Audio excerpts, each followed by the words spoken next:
Take two. So I was filming and I didn't even know that my camera wasn't on.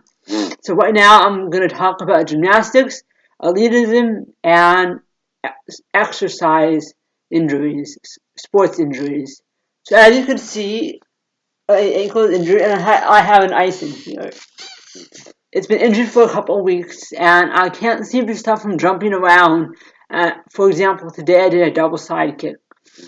That's when your left leg kicks, your right leg kicks in the air, and then you land. I could do a tutorial on that later when my ankle heals. But let's focus on gymnastics. So one of the things I'd like to tell you is if you start on both of your legs, go down to a back bend and then kick over. That is a two-legged back walkover, not a back bend kickover. So many gymnasts that want to be the best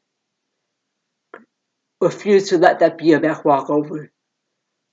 But if you start on one leg or your one foot in the front and it becomes on one leg as you're going down, then you have a one-legged back walkover. So on my mats, I try this. I try this with the leg I'm going to kick and not the leg I'm going to push. I try it with that leg up and pointed, and I crash down the mat. I can't go all the way down on just one leg yet. That doesn't mean I'm not a gymnast.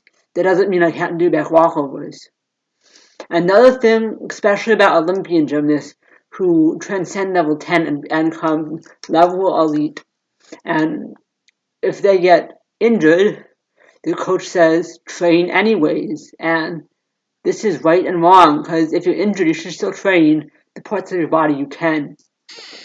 For example, if you injure your leg, then work on your arms. Do one-legged push-ups, bicep curls, tricep dips, all sorts of exercises you can do. I have strength/flexibility bands, 3 levels, medium, light, and strong. And I do exercises with those. I could make a video about that. I'm considering making a core and arm and chest strengthening video. If it's your arm that you heal, work on your legs. Like do lots and lots of jumps, lots and lots, all the kinds. I don't know what you call them. I think there's one called an O jump. There's one where one leg is bent and the other leg is straight. Lots of standing leaps, running, jumping leaps, trying to fly. So yeah, I think it's elitist to try to do gymnastics and compete on an injured ankle. My ankle is injured. I went as soon as I got home today. I was like, okay, I just bought a new leotard. I want to put it on and do some gymnastics. Maybe film some. Maybe do a big handstand tutorial, or a flaneur tutorial, or a free handstand tutorial, or maybe all three. Now I don't have Windows Movie Maker, but someday I will. And my parents said, oh, wait till Friday or Saturday. Make sure your ankle's really healed. So I'm icing it and putting it up on here. Not the best. Can't see it that well. I only have my computer to film. But I love gymnastics and I've been missing it so much. Last week I went to the park with a group and we played basketball and I threw some back walkovers, two-legged, and the grass was wet, so it got grass all over me, and I did lots and lots of handstands walking around. I was especially proud that I got my handstand pirouettes. That's basically you're in a handstand and you turn around to the other side. And I want to be able to keep doing it. I turn around and turn around and turn around and turn around. Lots of shoulder conditioning and handstands. If you want your back handstand, do lots and lots of handstands. It's going to make your shoulders stronger. And lots of shoulder presses. And lots of backbend stand-ups. You want to do a back limber too. People have suggested doing fast back limbers to prepare yourself for your back handspring. So yeah, elite gymnasts train even when they're injured and their body breaks and they say, this hurts so much. Why does training hurt so much? I used to love this sport. It's beautiful. Why don't I love it anymore? Why don't I feel like showing up to practice? It's because some coaches push you way, way, way too hard, and you feel like, okay, I don't have it.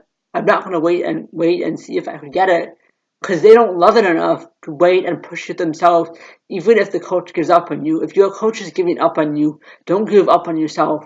Train at home. Buy the mats. Make your own home gym. So, like, I found a gym to go to, Hills Gym in Gaithersburg, and I'm going to check it out. Open gym is $8, and I have a lot of leotards that I got at Walmart and Goodwill and Salvation Army. I might show them someday.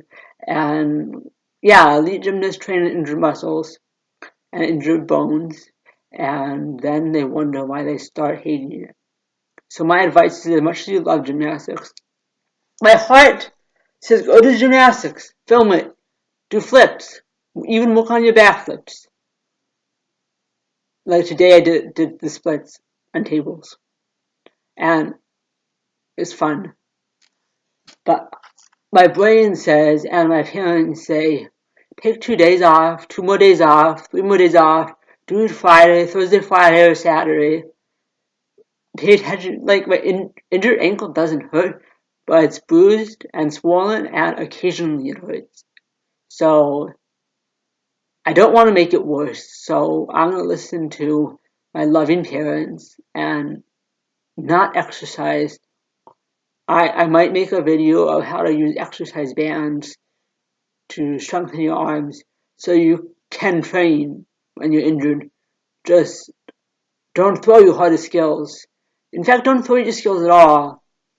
If it's an ankle, just try a couple of handstands and back bends maybe. I don't know. If it's your arms that are injured, it's a lot harder because you could do like candlesticks. And definitely stretch every day.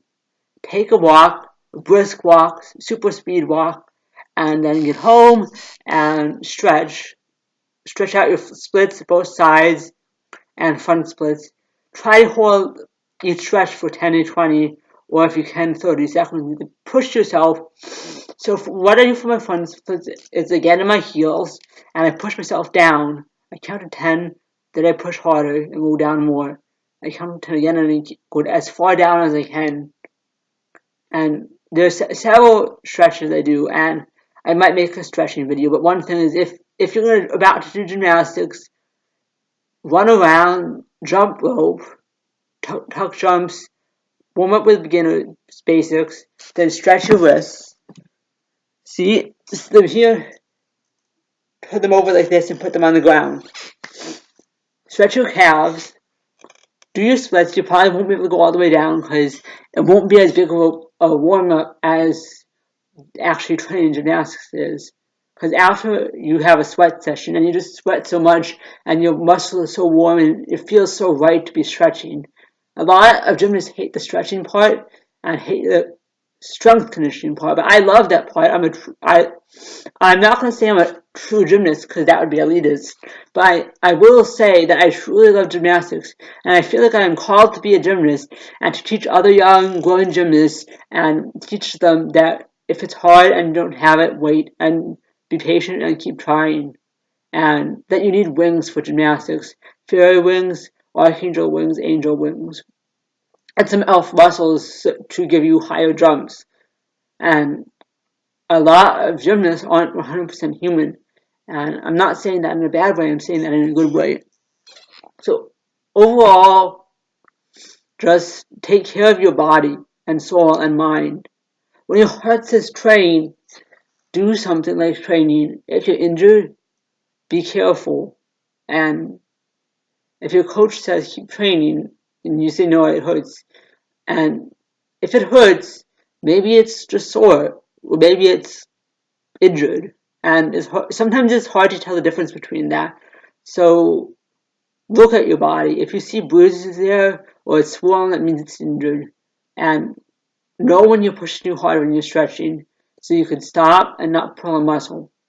So have fun flipping, and I promise I'll make a video or attempt to make a video on some tutorials. Just comment on this video and tell me what skills you want me to teach you, and I will definitely make an exercise video and a stretching video too. That's it for now. Rebecca out.